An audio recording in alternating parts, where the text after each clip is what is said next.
Hello, everybody. Once again, this is Lima Crafton Jr., aka Zorbalchon Less Than Guru, and today we'll be talking about pan-Pacifica. I'll first state that I've tried doing this video a few times, and it has been the most difficult video that I have made for a Torg Eternity review because I had a big hand in the final editing and stuff of this book.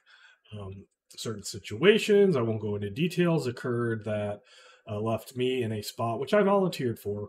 Wasn't voluntold or anything. I volunteered to shape the book after the Kickstarter finished and the preview version came out. And between that point and when the actual final part came out, I took over responsibility in handling some of the problems and issues of the previews, which happen all the time. They happen in each Kickstarter, but that was the first time that it kind of like I was the one who did things for it. And then that directly led to me becoming the line developer. So take everything I say in this review with a huge shaker of salt because I'm the line developer for Torg Eternity.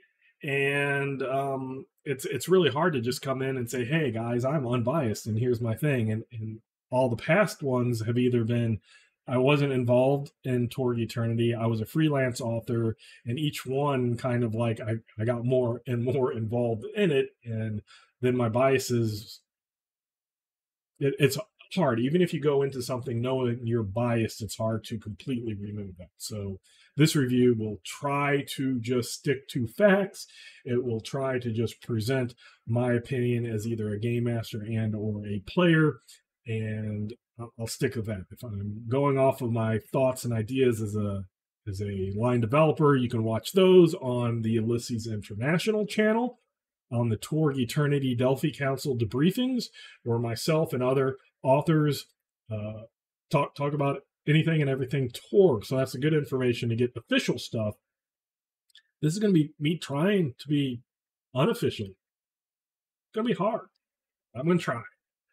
So let's get into it. Pan-Pacifica. Pan-Pacifica as a realm was one of the most changed from Classic Torg. Classic Torg, it was just a corporation realm. In Torg Eternity, it changed to be still corporation, but it started off as a zombie apocalypse realm because the corporation, to get the governments to accept them and to make it as a hidden invasion, they would invade a world secretly. They would introduce a problem, and then conveniently they had the solution.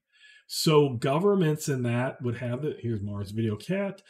Governments would have a problem, not have a solution. This corporation would come in, or this organization would come in with a solution, and then they would request, at first it'd be like, oh, we need access to this, or we need this. And they would just gain power because of it until they had all the power. And that's what happened in the early part of the Possibility Wars with Torg Eternity. Is the Kanawha Corporation came in, they had the Kanawha solution, they got governments to back them, governments that didn't back them somehow got the problem even more than other ones, and it kind of served as if you don't take the problem, you end up like these people. And that's how they were able to form. Once they got all the power, or the majority of power, at least behind the scenes, then they were able to introduce their world laws to people. And it's not like the world laws weren't there, but just because you have world laws and because you have axioms doesn't mean that it's all there, or it's all everybody's doing that stuff automatically. You can present it as a High Lord as changing, or here's the next steps, and you show intermediate products even though you could have just dropped in with the final product. But you want to show that progression if you want to remain hidden, and that's kind of what they did. And then the solution to the zombie apocalypse came, and there's a lot less. As a game master, you get to choose when that happens. You get to choose how drastically that happens. If you don't like the zombie thing, you could just have everybody's cured. If you want the zombie thing, you could say, only 25% of the population was cured. Or if you want it as in the big cities where Kanawa has control, they don't want zombies running around anymore because now they have control. Well, those areas are fine. But those other areas out there in the rural areas that they don't have as much control, or still some holdout places, governments, whether it's city, states, countries, well, then we're not going to help them at all. You can have a variation of whether or not you have the zombies, present, the infected and the various xenogospog. These zombies become these form because their origin is based off of the Gospog seed that the Gaunt Man gave to everybody, but Kanawa not trusting the Gaunt Man, none of them should have, but them fully not trusting him decided to do their own experiments with it, and that's how they got the infected that become Xenogospog. That's why they're called Xenogospog instead of just Gospog.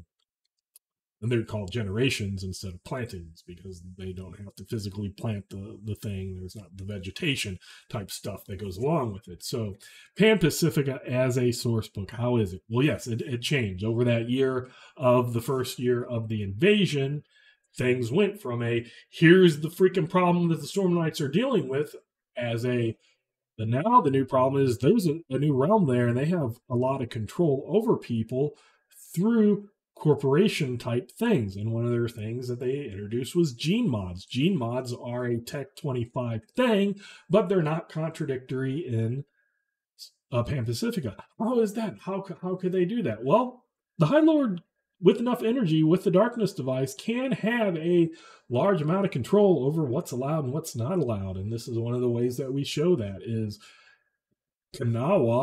Rico Kanawa, the High Lord of Pan-Pacifica, does not want to allow, say, Tharkold technology into Pan-Pacifica. That's not contradictory. She doesn't want occult tech there. She doesn't want their high laser weapons or high, I guess it would be high for Tharkold, but not necessarily for cyber papacy, but they don't want their Tech 25 stuff working. So what do? They make something that the others don't have, gene mods, and they allow that to work in Pan-Pacifica. So you get an edge, and Kanawa, the book presents the ways that they do that. They also, when they invade a world, they don't just completely strip it of all possibilities. They leave a little core as kind of like a reservation there, a resource, as you will, that they can tap as needed, and they can bring some world laws, they can bring some axioms, and they can bring some people. So they have that to use. And of course, it is to use. It's not out of any preservation to preserve things to be nice. It's a preservation so that we can use. It's a resource. Resources are used. They're not resources otherwise.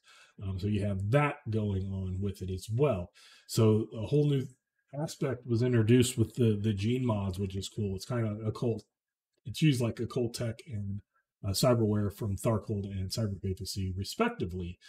Basically, it's biological things. You can have, say, quills like a porcupine, or venom fangs like a venomous snake, or various things like that. An electric jolt from an electric eel, introducing animal stuff in it.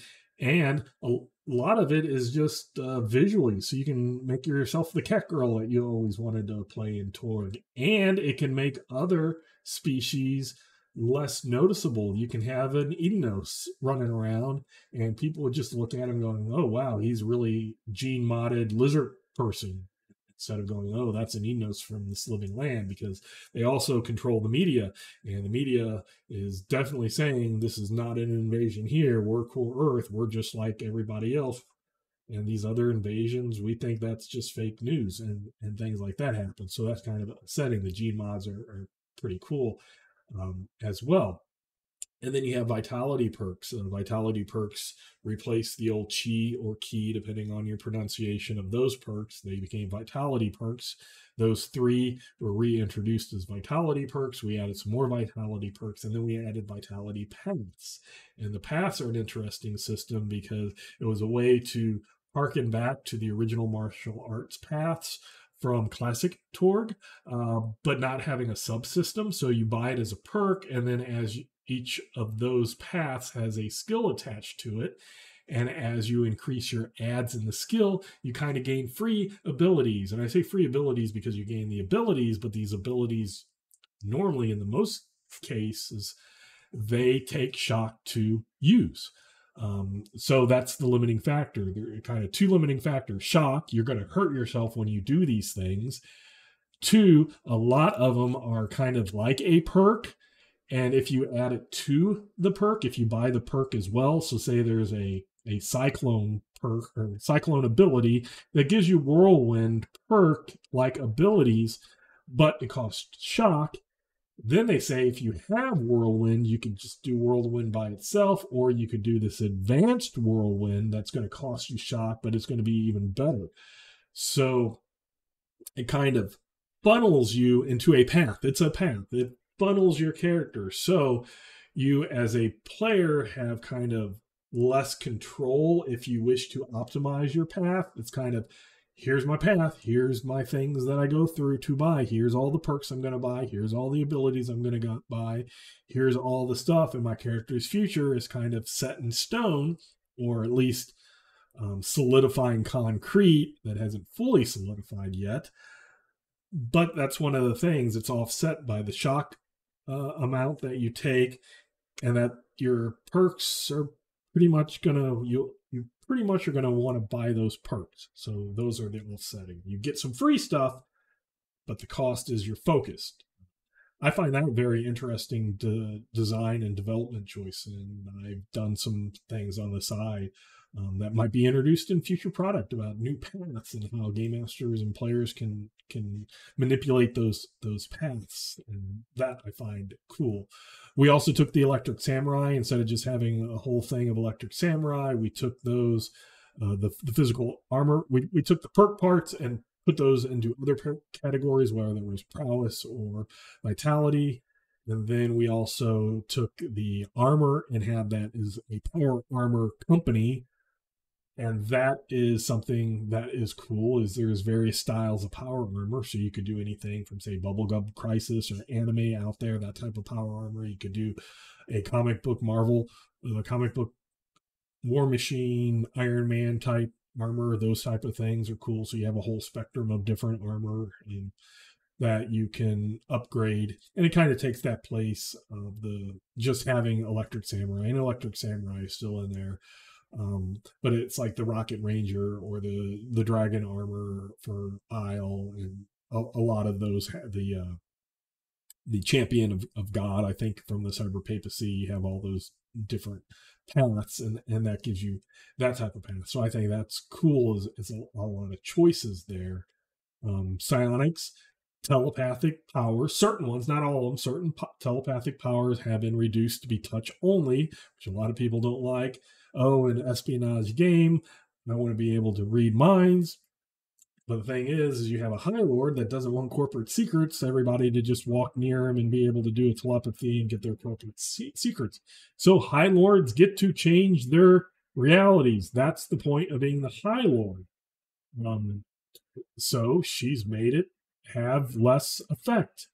And it has less effect. And then you have to get close to your target. You have to do other types of espionage to sneak in and things like that.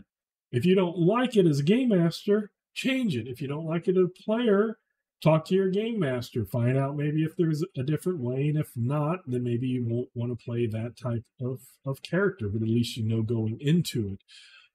There's also the Path of Palin, which is both miracles and a vitality path. That's a pacifistic type martial artist, which we introduced. And that harkens also back to classic Torg, the priest of Palin template that there was in the miracle list.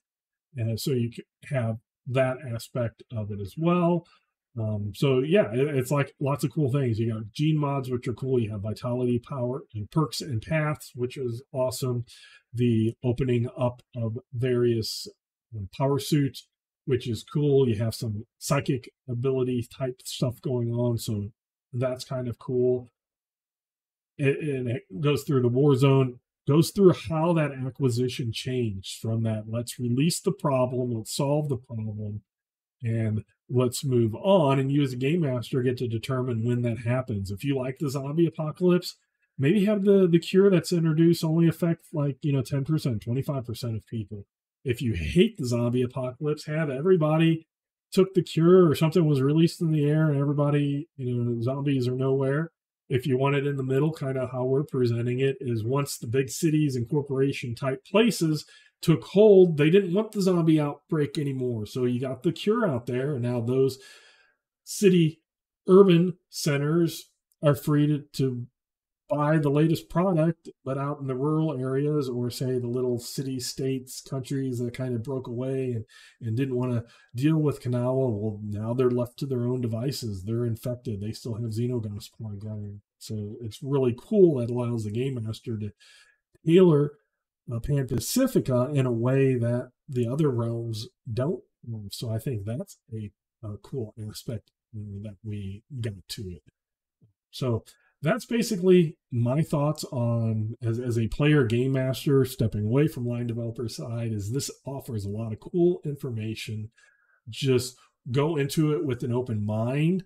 Don't go into it thinking like other Cosms, because Riko Kanawha here, she doesn't think like other High Lords. She has completely different ways of doing things, which is great because they all shouldn't just be carbon copies of each other. They're all individual High Lords that have succeeded because of the way that they do things. And there's sometimes many different ways to accomplish the same task. So her ways are going to be different.